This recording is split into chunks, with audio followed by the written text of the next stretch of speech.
शुरुआत करिए दिनकर ने कवितानी पंक्तियों साथे। लगा राजनीतिज्ञ रहा अगले चुनाव पर घात, राजपुरुष सोचते किंतु अगली पीढ़ी की बात।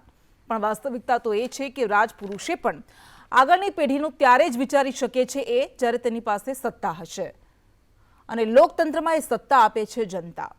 લોકશાહીના મહાપર્વનો પ્રચંડ આરંભ થઈ ચૂક્યો છે।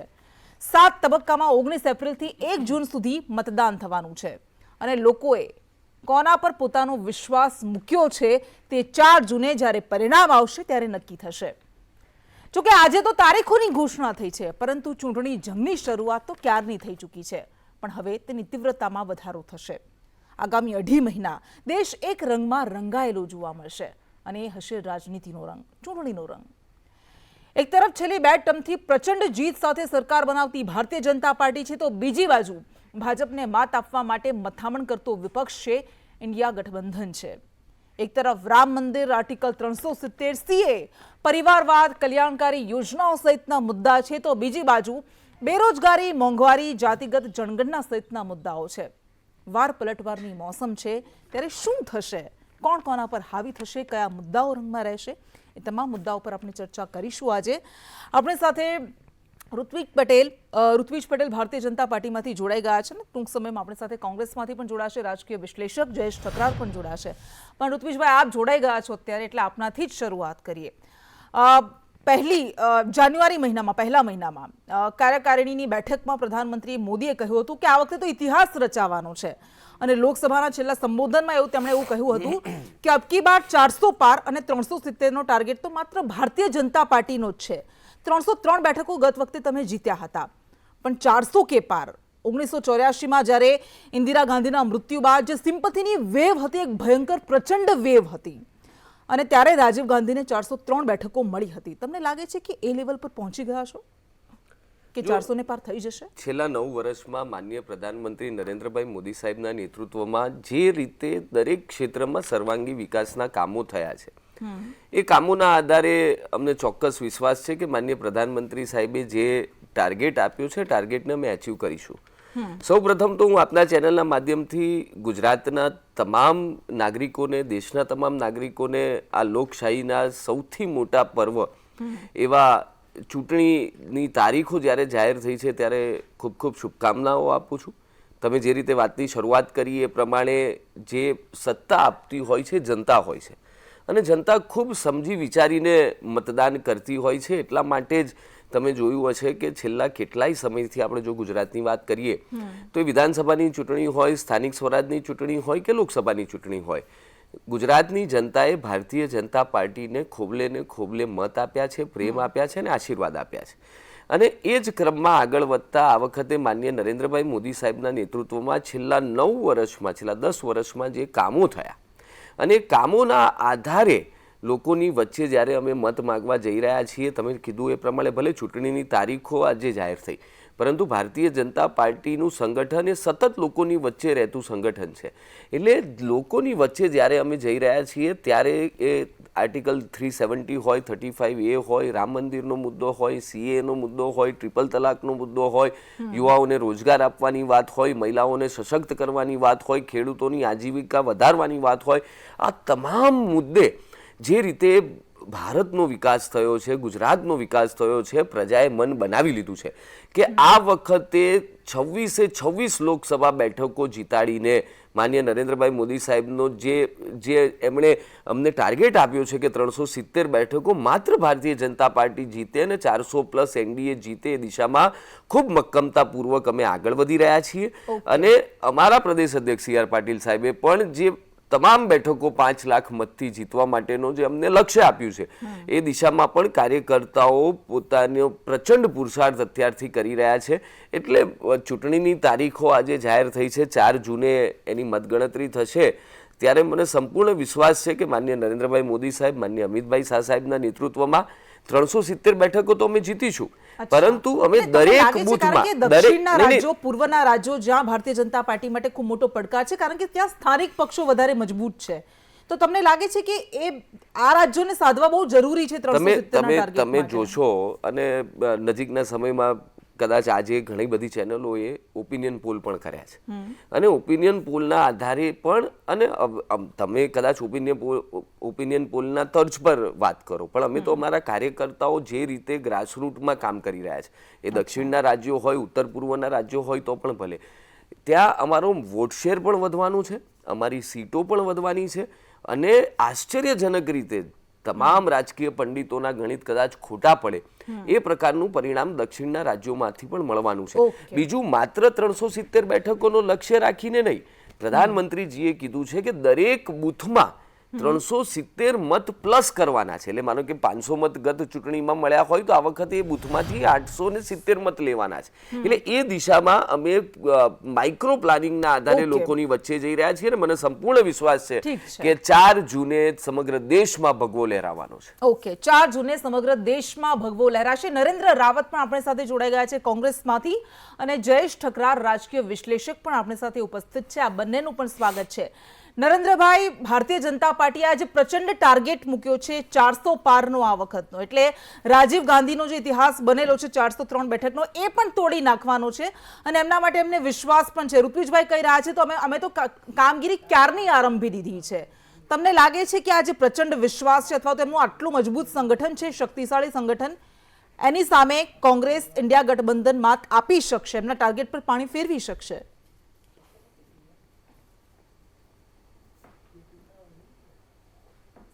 હા જી, આપ જાણો છો કે ભારતીય જનતા પાર્ટી પ્રચાર માધ્યમો, સ્લોગનો આપવામાં અને ઇવેન્ટ યોજનામાં ખૂબ પારવદા છે.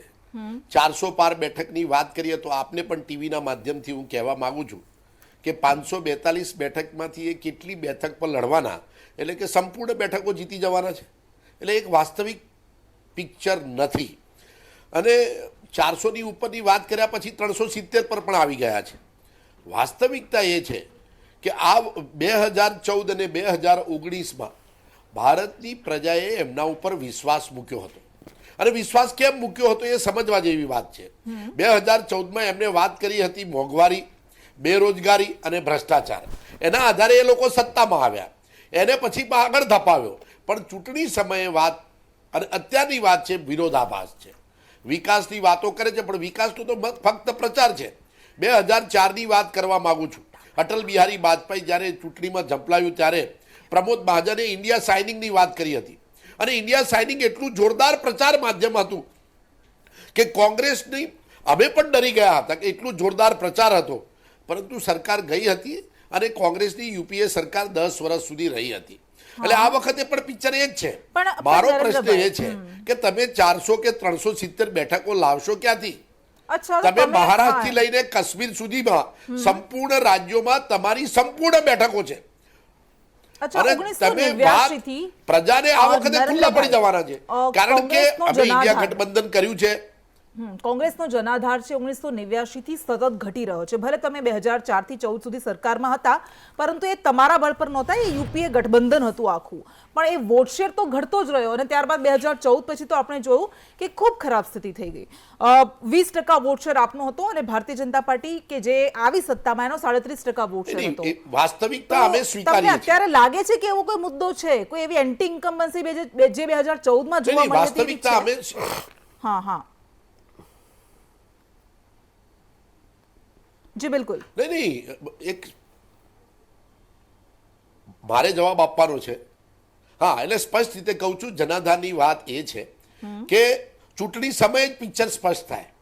કારણ કે વાત એ છે કે તમે અત્યાર સુધીના પરિણામો જોશો તો અમારા માટે નિરાશાજનક છે અને વાસ્તવિકતા અમે સ્વીકારીએ છીએ કે અમારો વોટ શેર પણ ખૂબ ઓછો થયો હતો. પરંતુ જ્યારે ચૂંટણીના મેદાનમાં ભારતીય જનતા પાર્ટી સામે અમે જઈ રહ્યા છીએ ત્યારે અમે ભારતની અંદર ઇન્ડિયા ગઠબંધન દ્વારા અમે પ્રયત્ન પણ કર્યો છે. ગુજરાતના ઇતિહાસમાં પહેલીવાર અમે 2 બેઠકો આપને ફાળવી છે. આપ જાણો છો કે 2000 હમણાં જે છેલ્લી વિધાનસભામાં ગુજરાતમાં ભારતીય જનતા પાર્ટીએ 156 બેઠકો મેળવી, પરંતુ અમારા આદિવાસી બેલ્ટની અંદર તમે જોશો તો ભારતીય જનતા પાર્ટી પ્રેરિત કે જે પણ હોય આપ દ્વારા અમને ખૂબ મોટું નુકસાન કરવામાં આવ્યું હતું અને લગભગ અમે 25 બેઠક હારી ગયા હતા. વાસ્તવિક પિક્ચર એ હતું. એટલે સમયના અનુસંધાને અમે ગઠબંધન પણ કર્યું છે આ બધી પરિસ્થિતિના આધારે. સમય તો વિધાનસભા ચૂંટણી હતી એટલે મુદ્દાઓ પણ અલગ હશે, લોકસભાની ચૂંટણીમાં નરેન્દ્રભાઈ અલગ મુદ્દા રહેતા હોય છે. આ વખતે દરેક ઠીક છે, આવીશું આપની પાસે. આપણે પહેલા પ્રતિક્રિયા, શરૂઆતી પ્રતિક્રિયા ત્રણેય સ્પષ્ટ રીતે ખૂબ મોટા મુદ્દા છે ઠીક અને છે, મોટા વાઇડ ઓકે. મુદ્દા છે અને એમાં મોદીજી સામે સીધા જ મુદ્દા છે કે જે ઓકે. એમણે વાતો મોટી મોટી કરેલી. હું આજે આપણા ભારતીય જનતા પાર્ટીના પ્રવક્તા સાહેબને કહીએ કે ઓકે, તમે ઓકે. સ્પષ્ટ રીતે જણાવો, મોંઘવારીની ચર્ચા કરી લઈએ, જે મુખ્ય મુદ્દો હતો. બેરોજગારીની વાત કરી લઈએ, ચલો આપણે ચર્ચા એના પર કરી લઈએ. અને અમારા મુદ્દા તો એ જ છે જ. તમે ઠીક છે. ખેડૂતોની વાત કરો, એનો છે, મુદ્દો પણ એ જ નરેન્દ્રભાઈ. ઠીક છે. છે, તમે ઓકે. જે 2014માં તમારો મેનિફેસ્ટો હતો, તમે જે લોકોને પ્રોમિસ કરી હતી, ઓકે. 2019માં આવીશું આપની પાસે. લોકો જાગી ગયા છે. ઠીક છે, આવીશું, હવે આવીશું, લોકો મૂર્ખ આવીશું નહીં બની આપની પાસે. શકે. જયેશભાઈ, તમે જયેશભાઈ પાસે જઈએ. 2019માં તમે 2022 ઠીક નું છે. પિક્ચર બતાવતા હતા, અત્યારે 2024માં તમે 2047 નું પિક્ચર બતાવો છો. ઓકે હવે લોકો નરેન્દ્રભાઈ, મૂર્ખ શરૂઆતી બનવાના પ્રતિક્રિયા નથી. આપણે અને બધા લોકો વચ્ચે પાસેથી અમે લઈ લઈએ, જઈ કારણ કે રહ્યા આપણી છીએ. પાસે અને આ સમય બહુ સ્પષ્ટ ઓછો થશે. રહેતો હોય છે, એટલે અને આપણે એક જ ભારતીય જનતા મહેમાનને પાર્ટી સૌથી સામે વધારે મોટો બોલવા ન પડકાર દઈ છે. શકીએ. ઠીક છે, કેટલીક મર્યાદાઓ છે આપણી પાસે સમયની. જયેશ ઠકરાર પાસે જઈએ. જયેશભાઈ, બંનેના શું મુદ્દાઓ છે આપણને ખબર છે. એક તરફ 370 નો ટાર્ગેટ છે, એક તરફ ઇન્ડિયા ગઠબંધન કહી રહ્યું છે કે એમના ટાર્ગેટ પર પાણી ફટશે, કારણ કે આ વખતે અમે બધા સાથે મળીને ચૂંટણી લડી રહ્યા છે. મેં જે હમણાં આંકડા મૂક્યા કે 37% વોટ શેર ભાજપનો હતો, 20% વોટ કોંગ્રેસને મળ્યા હતા. પણ આ વખતે ઘણા બધા પક્ષો સાથે આવ્યા છે, ઘણા બધા પક્ષો એ જહાજમાંથી ઉતરી પણ ગયા છે ઇન્ડિયા ગઠબંધન નામના. તો આપને લાગે છે કે જે જોઈએ 370ના ટાર્ગેટને માત કરવા માટે, એમાં સેંધ પાડવા માટે એ શક્તિ વિપક્ષ પાસે છે, અથવા તો ભાજપ પાસે સામર્થ્ય છે કે 400 પાર જઈ શકે?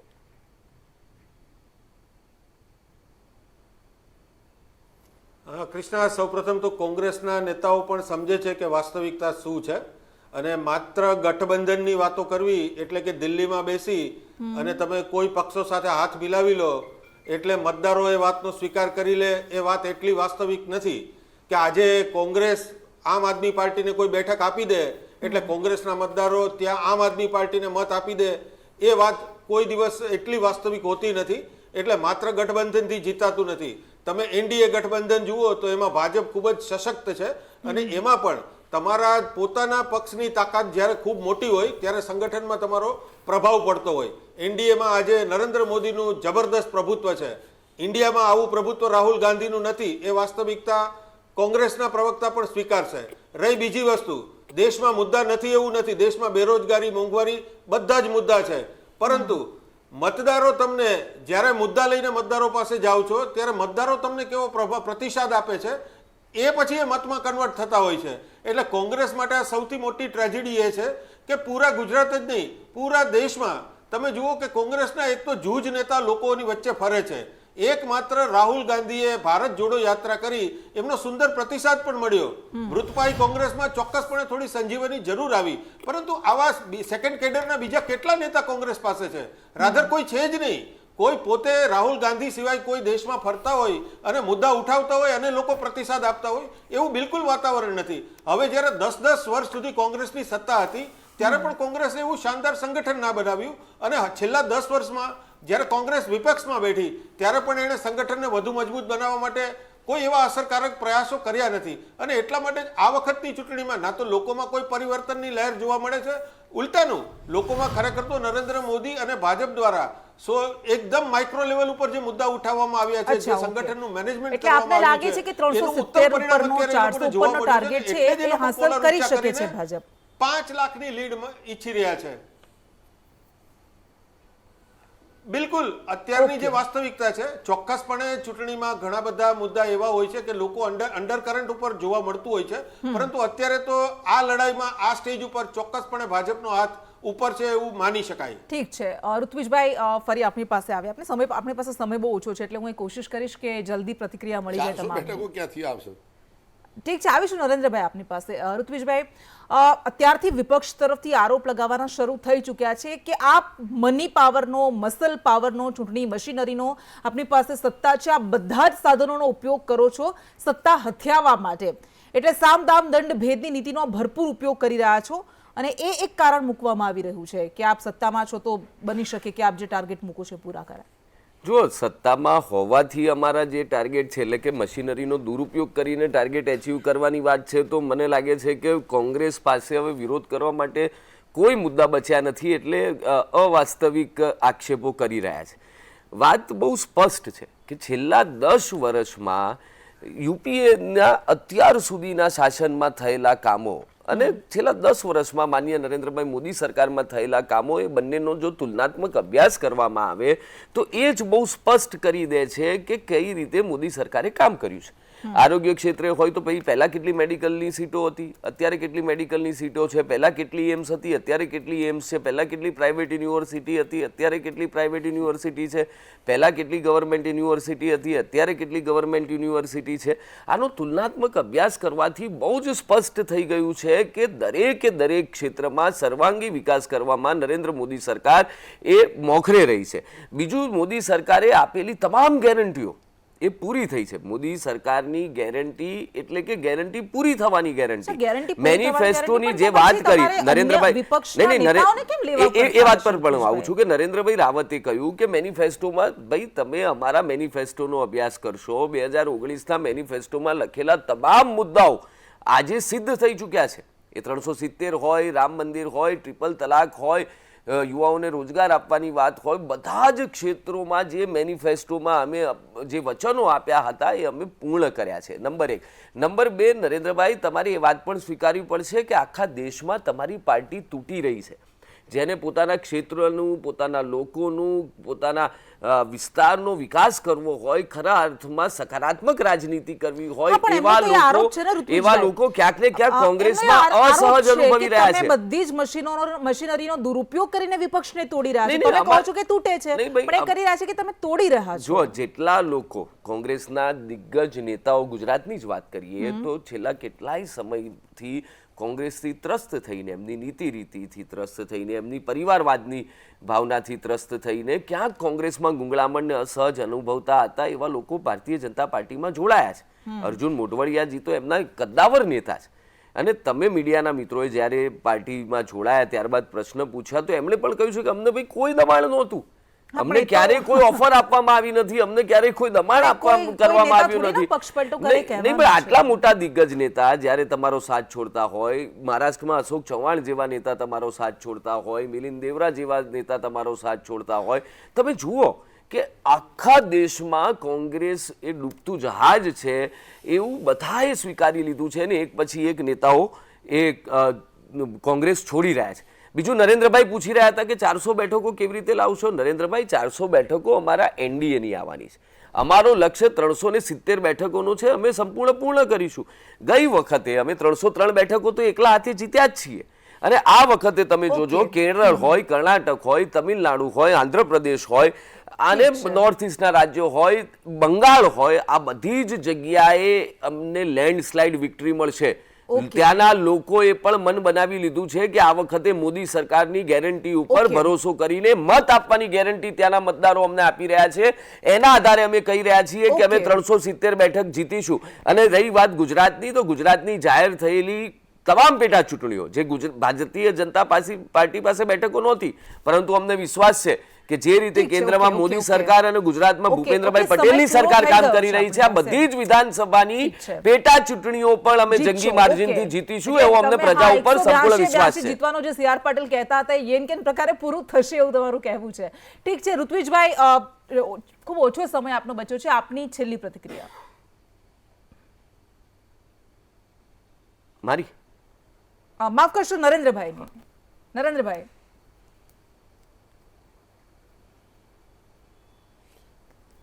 જી, પહેલા તો હું આપણા રાજકીય વિશ્લેષક સાથે પણ સંમત નથી. જે પ્રકારે નિરાશાજનક કોંગ્રેસની વાતો કરે છે, અમે જે ઇન્ડિયા ગઠબંધનની વાતો કરીએ છીએ તો રિજિયોનલ પાર્ટી દ્વારા કોંગ્રેસ પક્ષને થતું નુકસાન અને ત્રીજી પાર્ટીના કારણે કોંગ્રેસ ઘણી બધી સીટો હારી જાય છે. ઋત્વિજભાઈને બી કહું છું કે ભારત દેશમાં સૌથી મોટો વિરોધ પક્ષ અત્યારે ભારતીય રાષ્ટ્રીય કોંગ્રેસ પાર્ટી છે. એટલે ખાલી બોલવાનો કોઈ પ્રશ્ન નથી. વાત એ છે કે 2000 તમે હમણાં કહેતા તમારા મેનિફેસ્ટોની વાત કરતા હતા, તો હું ફરીથી રિપીટ કરવા માંગુ છું કે અમે જે વાત કરવા માંગીએ છીએ મોંઘવારીની વાત કરવા માંગીએ છીએ, અમે જે વાત કરવાની છે રોજગારીની વાતો કરવા માંગીએ છીએ. અરે આ વાતો અમે પહોંચાડીશું ને પહોંચી ગઈ છે. કારણ કે 2000 અત્યારે કઈ ચૂંટણીના સમયે હવે મતદાર જાગૃત છે. હવે તમારી વાતો બધી પતી ગઈ છે, પ્રચાર માધ્યમ ઇવેન્ટ્સ બધી પતી ગઈ છે અને સ્પષ્ટ રીતે અમે જે ચૂંટણીમાં જઈએ છીએ એમાં અમને લોકોનો પ્રતિસાદ મળી રહ્યો છે. હા, ગઠબંધનની સરકારો, રિજિયોનલ પાર્ટી, હમણાં આપણા રાજકીય વિશ્લેષકે કહ્યું કે બેઠા બેઠા ગઠબંધન થાય, પણ એમને એ પણ કહેવું છે કે દરેક રાજ્યોમાં અલગ અલગ પાર્ટીઓને અલગ અલગ છે, બધી જગ્યાએ બધી જ પાર્ટી નથી લડી શકતી. ઓકે. એટલે અમારી જે વાત છે કે અમે આ વખતે સંપૂર્ણ સજ્જ થઈ અને ભારતીય જનતા પાર્ટી 370 નો ટાર્ગેટ લાવે છે. મોટો તો પડકાર મારે જે એટલું વોટ કહેવું છે કે ટ્રાન્સફરનો તમે આપણે બધી કહ્યો એ મેક્સિમમ હતો. સીટો જીતેલા અને એ છો. પણ તથ્ય છે, તમે કારણ કે મહારાષ્ટ્ર ભરૂચમાં હોય, આપણે જોઈએ છીએ ગુજરાત કે હોય, આંતરિક નારાજગી રાજસ્થાન ભયંકર છે. હોય, ઠીક તમે છે. સંપૂર્ણ તમામ સીટો ઓકે. જીતેલા છો. માફ કરશો, સમય આપણી પાસે બહુ જીતેલા ઓછો છો, છે, એટલા રાજસ્થાનમાં માટે 25 માંથી. ઠીક છે, માફ કરશો, સમય આપણી પાસે બહુ ઓછો છે એટલે આપણે અહીંયા રેપ અપ કરવું પડશે. આપ તમામ અમારી સાથે જોડાયા, આપનો ખૂબ ખૂબ આભાર.